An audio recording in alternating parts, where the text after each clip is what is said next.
Ooh, did y'all see that Wendy Williams movie? Well, we are here to talk about it, child. Oh, it was good. I'm trying to figure out why did Wendy Williams why did Salt and Pepper get so long of a movie compared to everybody else? The Wendy Williams movie, it was good. Um but it was going by like that. It was going by so quickly for me. The Salt and Pepper movie never went off. Y'all know I'm just, a little irritated with Salt and Pepper right now for how they did Cinderella.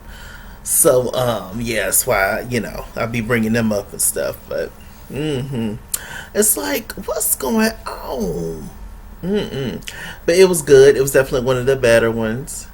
So far, in my opinion, the three best,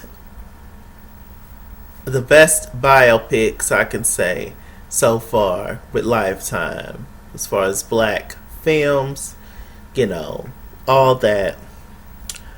Um, should I give three? Wendy's was really really good, by the way. But I'm speaking in terms of musical artists. Wendy's, is a separate category. But the category that she is, as far excuse me, as far as talk show hosts and reality stars, we'll put them in that category. Wendy is the top so far. So if we get another reality star biopic or actress or whatever, then we'll put it in that category. But for right now, Wendy is reigning supreme. She did that with the movie. But the top two best, as far as musical artists biopics so far, has been, in my opinion, Miss Chalet, Surviving Compton, and the Clark Sisters, First Ladies of Gospel, for sure. So yeah, y'all, I'm hanging in there, doing the best that I can, child. Yes, deep breaths these days. Y'all know why, child. Okay, so let's see. Wendy Williams. First of all, the documentary. So I'm gonna be, I guess, talking about both the movie and the documentary. The documentary was much better than the movie. Even though the movie was really good, the documentary was much better for some reason. Am I the only one? I really thought the documentary kicked ass. Like, Wendy really did it. Like, so good. I love it how one minute she was crying in the documentary, the next minute she was talking crap and cussing people out. It was so funny. So funny. Very interesting. So the girl who played Wendy, her name is Sierra, I believe, right? Sierra Payton. Lovely girl. She actually looked like Wendy a little bit. You know, I don't want to be too mean, prettier. Let's just say it. But she, definitely favors, Wendy, for sure. Um, speaking of Whitney, that legendary Whitney Houston interview, shouts out to Wendy Williams because she interviewed two of the biggest divas of our time, Mariah Carey and Whitney Houston, and they were both infamous, legendary interviews, messy to the first words to the last words. It was lovely. It was lovely. Wendy used to wear some wigs back in the day. I didn't know those wigs sat so high. Listen, we read, we talk, all that kind of stuff, but Wendy is an extension of all of us who do this. All of us YouTubers and stuff. When it comes to the queen of hot topics, when it comes to celebrity gossip, when it comes to all that, when it comes to the queen of you know tea, that is Wendy Williams, and we are all extensions, small extensions of Wendy. So as much as we may talk about her or she gets read on whatever's going on at the time, all hail, for sure. Wendy Williams is the queen of everything that we as YouTubers do. Those of us that are in this particular realm of YouTube. So, shouts out to Wendy. I will always give my respect to Wendy Williams. She is that girl for sure. So anyway, y'all know Wendy, the girl who played Wendy, like I said, Sierra Payton. She was a good choice, really good choice. Morocco Amari, he played Kevin Hunter. He looked like him. My God, he looked like him. Okay, so where do I want to go with this? I'm a little bit all over the place with this, so y'all just stay with me, child. It was interesting. Kelvin, she always called him Kevin Hunter, but his legal name is Kelvin. He wanted no input. There was many people that talked, especially during her documentary, like her sister, her parents, God rest her mom, her brother. There's many people that, people who worked on her team, for years on the show, and many people talked, about Wendy, gave their opinion on Wendy, and one of the main people, her ex-husband, he had no input on nothing. Not you ashamed, not you embarrassed. That's how they do. That's how they do. Don't sit back and feel bad, child. Nah, after you done did all this stuff for years and years and years and years, it was very interesting to find out that when even though she talked about this, Wendy's biggest critics was her parents. They always used to tell Wendy, don't talk too loud, don't talk too much, don't talk too fast. One of her earliest memories as a child is her daddy telling her, Wendy, you have such a pretty face if you only lose weight. Those kind of things stick with children. And, the audacity to even say that, when the movie first started, y'all, like I said, I'm bouncing back and forth. If y'all watch both the movie and the documentary, then y'all got me, okay? But like I always say, if you have not yet seen the movie nor the documentary or whatever I'm talking about at the time in these reviews, watch me first and then go back and watch whatever it is I'm reviewing, okay? And then come back and watch me. Okay? That's how that works. So anyway, yeah, it's very sad and very horrible. They grew up in Jersey, so where she's from or whatever. And Wendy is the middle child. She has her older sister, the creme de la creme, I wouldn't necessarily say the favorite, or she's the picture perfect child, I guess. And then was the little baby brother, her little brother, a few years younger than Wendy. And then it was Wendy, kind of the oddball out. She was completely different from everybody else in her family. She told the story of how when she was a child, she went to this party and she was playing musical chairs with this girl. She grew up in a predominantly white neighborhood, and she was the only black girl for a while, and she was bigger than everybody else. Not that she was overweight, but she was big boned. Her father is a very tall man, so she took that from him, and she won musical chairs, and it was this little girl's birthday. She got mad, and when she sat in the chair broke. Everybody started laughing, so she took the chair and slammed it or whatever she did, and she was kind of banned from all the kids' parties at that point.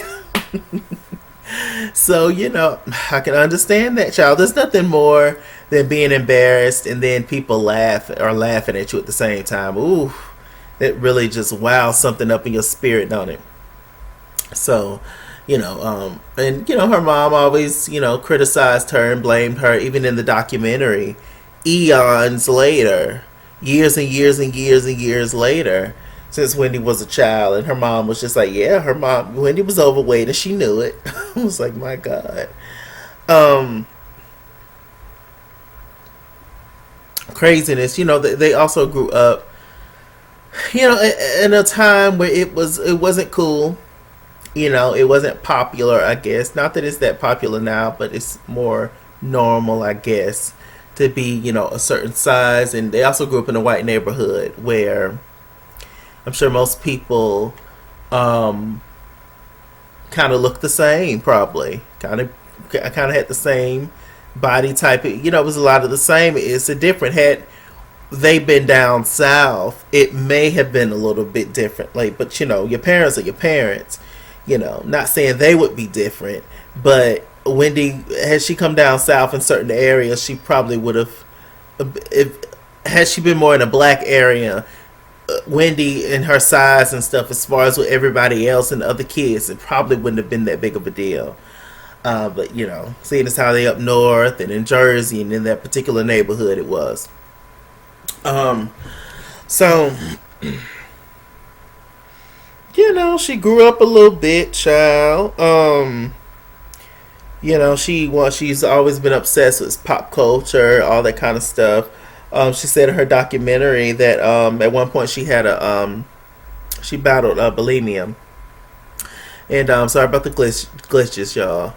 And she used to make herself throw up and all kinds of stuff. But then she stopped that because she realized it can ruin your teeth.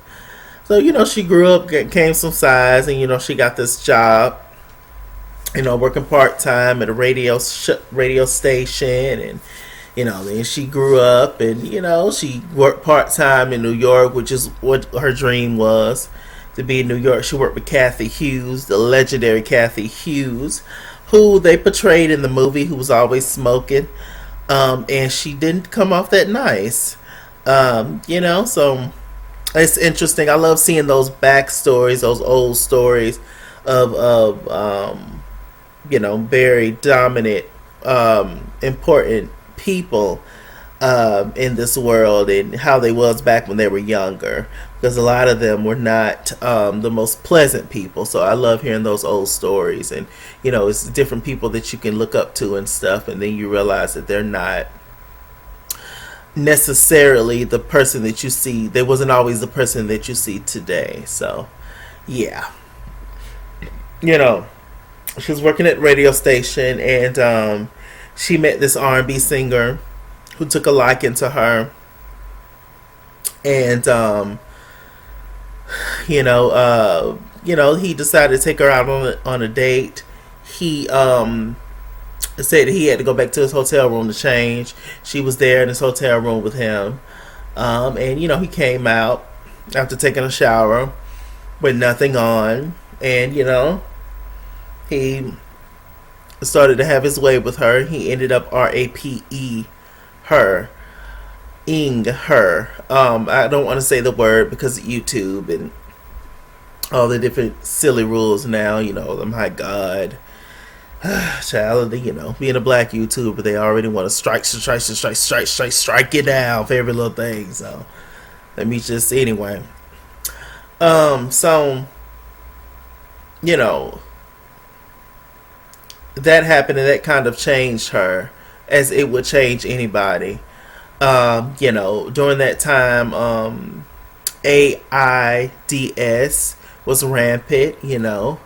Back during that time, late 80s, early 90s.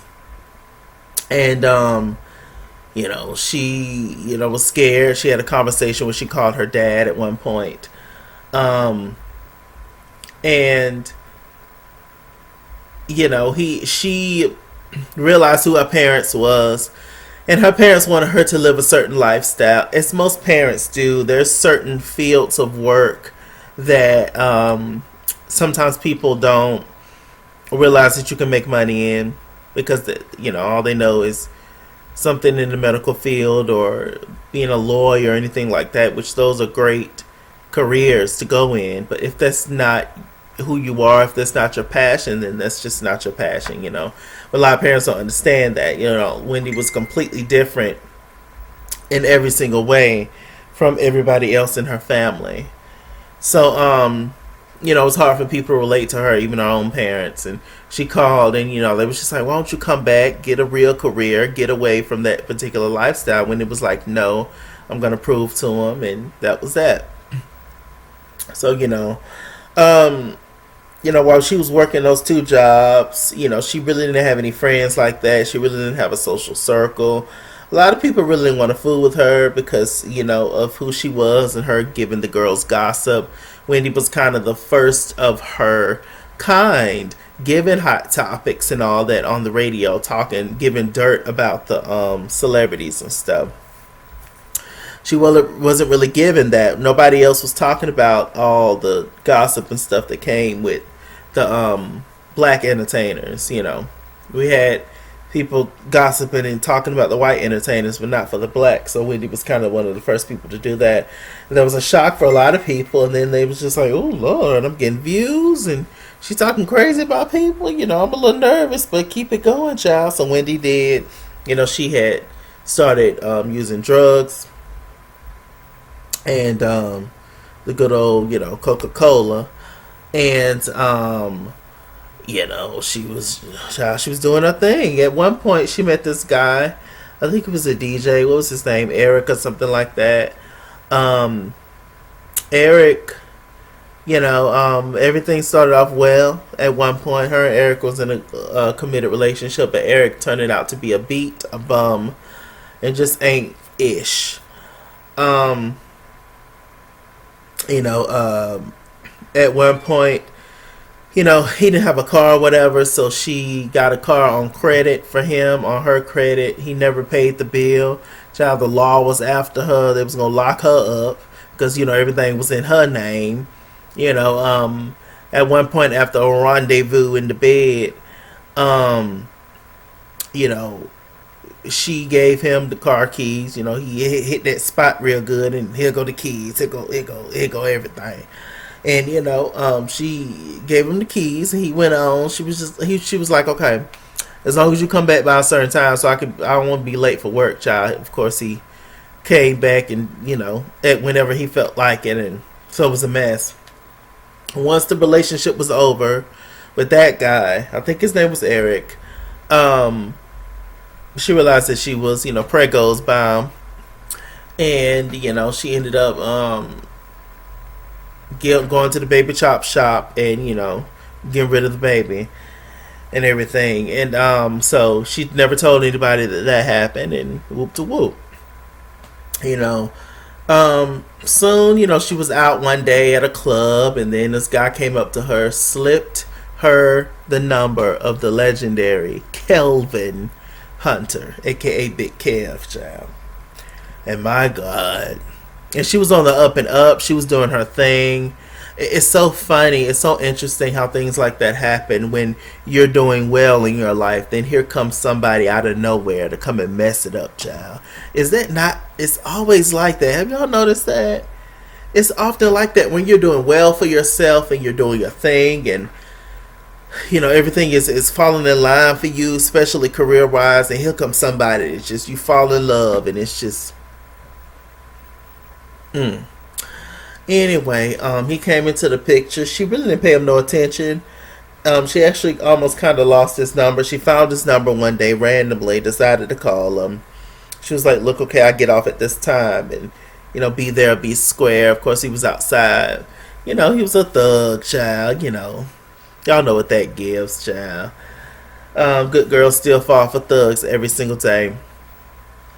Hell, good boys fall for thugs as well, they say. So, he came out there shucking and jiving and, doing his thing and talking crap. And, they ended up together. She found out she was pregos with his baby at one point. That's when she had a 7-week, when she lost the baby. It's just some words I don't want to say, y'all, because I just don't know. You can never tell with YouTube. But y'all know she unfortunately lost the baby at 7 weeks. Then she had another situation where she was 5 months pregos. And she ended up losing that baby. And then finally, She was 5 months again. Everything was on the up and up. She was doing well. Then she started having really sharp pains. And then, they was just like, hey, the baby is, gone, but you still have to deliver the baby. So she had to continue the rest of the pregnancy with the baby, in her growing, but the baby, would be gone. So, can you imagine? I can only imagine. My hat fully goes off to women and everybody who has to deal with something like that. That is a worst, to know that your baby's gone, but you still have to deliver. Woo, rough, rough, rough, rough. So that took a lot, on her mental. She went to a doctor. The doctor said, "Look, you can have children, but your SEVIC is weak, and so you just need to be on bed rest and chill out." And so that was the first time she ever heard that. So she was like, "Oh my gosh, is it really?" I was like, "Yeah, sure is." And she was like, "Okay." So she was on the bed rest for a while, and she was able then to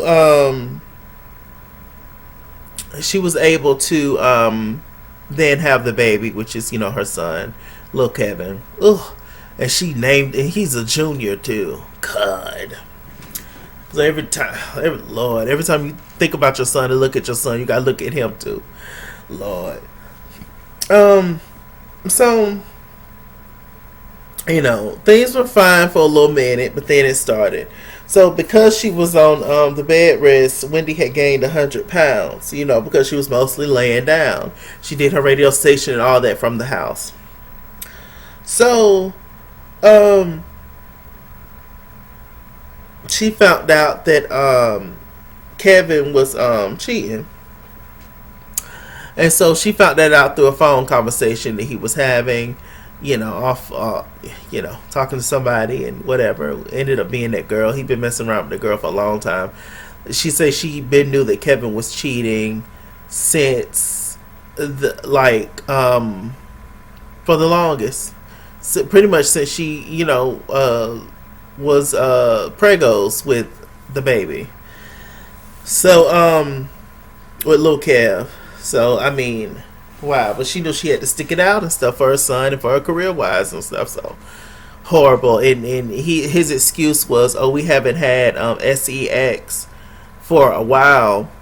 And, you done gained a lot of weight and I have needs." Insane. The selfishness, the audacity, just the insensitivity, crazy. I'm having your child, and you tell me, after having your child and healing and gaining all this weight and all this stuff and be laying down, being on bed rest this whole time with your child, and you tell me that you got needs, that it done been a year since we done rendezvoused. Ooh, my God, the amount of times I know she just wanted to die. Ooh, I would have just did it. But anyway, at that moment she said, "Okay, I now know that, I'm dealing with him, but I ain't gonna never see him the same." This entire time, what I loved about Wendy was that Wendy was smart the entire time. She gave in a lot of times to him, but she was planning. She had everything planned out on what she wanted to do with this relationship the entire time. He started to get more and more bold. She decided to lose the weight. She ended up getting, surgery. Getting those legendary boobs. Which, she would have got something down at the bottom, but, that's okay. That's all she cared about was up here, so all right. So, she, had that happen, and, at one point in the movie, she actually caught, him. She actually caught the girl. And saw the girl, and she wanted to go get her, but then she realized, she was like, "I'm married to him. He's the problem child." Child, at one point in the movie, Wendy, had a conversation with one of Kevin's homeboys, who, secretly always had Wendy's back. They knew he was wrong. She said she would go to Kevin's family's home and stuff, and talk to them, and they could never look her in the eye because everybody knew what Kevin was doing, including her. But she had to play it cool this whole time. Whew, I don't know how she did it for so many years. That is a lot, a lot, a lot. He ended up becoming her manager. She made him her manager and her creative director. He also had stake in the Wendy Williams show. It's when she got her own show. So he was just involved in every single aspect of her life. And as her husband, she was thinking, I'm sure, well, ain't nobody gonna have my back like my husband. Not realizing that the husband is the one that's gonna take the most from you. Awful, awful. So at one point, one of the homeboys told Wendy where they stayed because he moved his mistress in a few blocks from their home house. So bold, so bold. And she drew on the outside the garage and was looking in there. And this girl's from South Carolina. Charlemagne, who's from South Carolina, introduced the girl to Kevin. Apparently, the girl didn't want anything to do with Kevin, but he pursued her as a good creep would. And this girl was super young at the time when he started talking to her. And yeah, so now in real life, her and Kevin share a little baby girl together named Journey, allegedly. So hot mess. But she was just like, look, she was just the one that stuck. But he's had many women, and I'm sure he's given many baby chop shop certificates to many women that he's been with. So I'm sure. So we had the infamous scene where Wendy Williams passed out as the Statue of Liberty on Halloween. Looking at it from the TV, at home, looking at it, I thought it was a joke because it's Halloween. Hello, I was just like, oh, she's just trying to scare somebody. And then realizing that it wasn't a joke. Finding out on the documentary that Kevin was actually the one that scooped her up, picked her up, gave her a drink of water, flipped her hair back out, straightened them curls back out, and said, get back on out there, girl, you strong. So that's when we saw Wendy come back out there and said that she was okay. So at that moment, with him encouraging her to go back out on stage and make our money, he also decided in that moment, oh, well, she need to go on ahead to the facility, child, to the REHAB facility. I hope I'm spelling all these words right for y'all. So yeah, he did that, child, and with her being in the facility, he was free to do what he wanted to do then in either one of the houses. Okay. A mess. She wasn't allowed to have her phone, none of that. She felt like she did not need to be there, and she didn't. But he had control. He was control over everything. I truly do think that he loved her, but I think that he more so loved what came with her: money, fame, power. He also loved the fact that he had control over a lot of her business, because he didn't come from nothing. She actually came from something. She stood for something. She had goals, and she had a career before she met him. And so she just allowed him, because she loved him, to take over in every aspect of her life. Hey, it's okay. She came out on top, but my God, she got to pay him that good old alimony, write that check every month. It's really sad the way that people use and prey on good people. Lord knows I know personally. So anyway,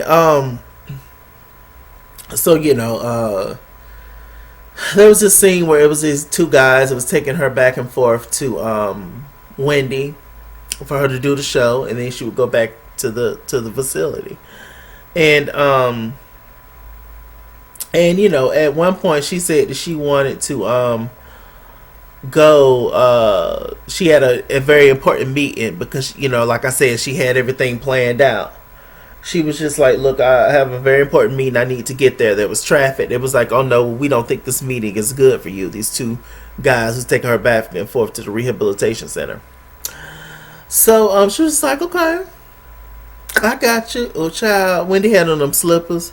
Wendy got out that taxi and ran, child, to have her meeting. And at that moment, that's when she was setting up her divorce and everything.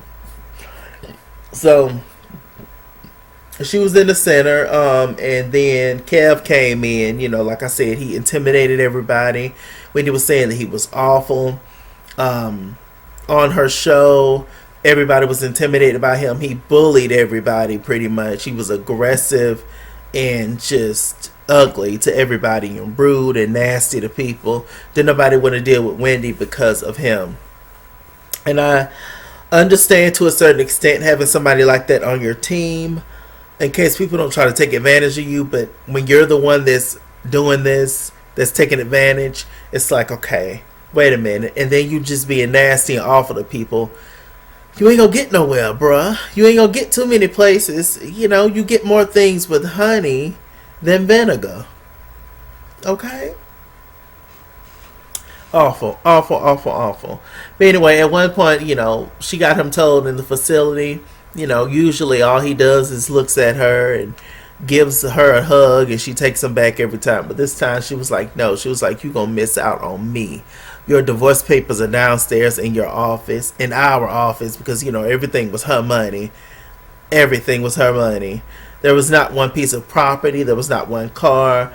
There was not one house. There was not one anything that did not involve her money, because she was paying him because he was the manager, the creative director, had a stake in the show, everything else. So ultimately, it was all her paying for everything, even paying for this girl, the mistress. So I'm sure there's definitely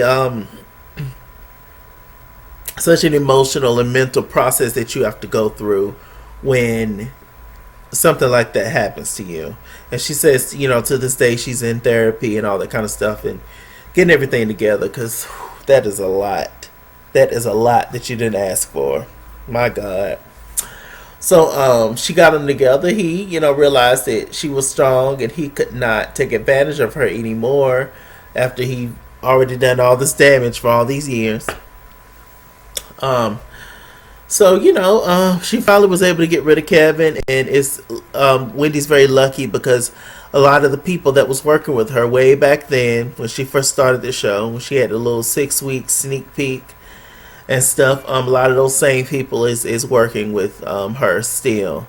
So they stuck it out with Wendy, and it really goes to show how good of a boss she is, how good of a person she is, and how they all believed in her. And it's good to have a team of people like that around you. I hope and pray that I one day have that good, solid support system. Everybody needs that for sure. So pretty much after that, that was the end of the movie, y'all. Anything interesting in the documentary that happened? Oh, at one point, what's their names? Keisha, Kima, and Pam, I believe. Total, the girls from Total. Y'all know Total. Kissing you is all that I've been thinking of. Kissing you is cool. Ooh, oh yeah. Y'all know Total, Puff Daddy group, child. They came to the studio to beat up Wendy because some she done said said that they was broke or some. Puffy wasn't paying them and signed a horrible contract. The same stuff that's going on allegedly now with Puffy. Y'all know Puffy. Y'all know what Puffy is. Puffy is like a factory. He, uses these folks, give them, employment, give them fame, give them, make their dreams come true. And when he's sick of them, he get rid of them. The factory. Once all the work is done, once he's inspired by something else, they're dropped and he moving on to something else. Y'all know what Puffy gives. Y'all know them old 90s contracts, child. They said them 90s contracts is still here. They still around, child. My God, I hope I don't ever sign one. I hope my vision don't ever get that bad. It's already bad. I hope it don't ever get that bad, child. So I'm signing stuff where I don't know what the... Huh? I got to keep working. I got to keep stacking up money so I can get me a lawyer. I'll tell you. So... Anyway, that was interesting and funny. Let me see. Anything else interesting that happened in the documentary? You know, Wendy's still staying in New York. She has lymphedema. My mom does as well. And I know what comes with that. It's a lot. She no longer wears heels and stuff. You know, she has to wear tennis shoes and all. And so Wendy seems to be doing well. She seems to be doing okay.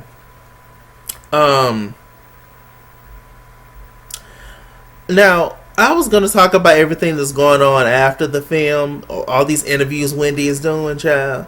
She talked about her and Method Man, child. At one point, I remember she talked about with her and Biggie Smalls, Baby.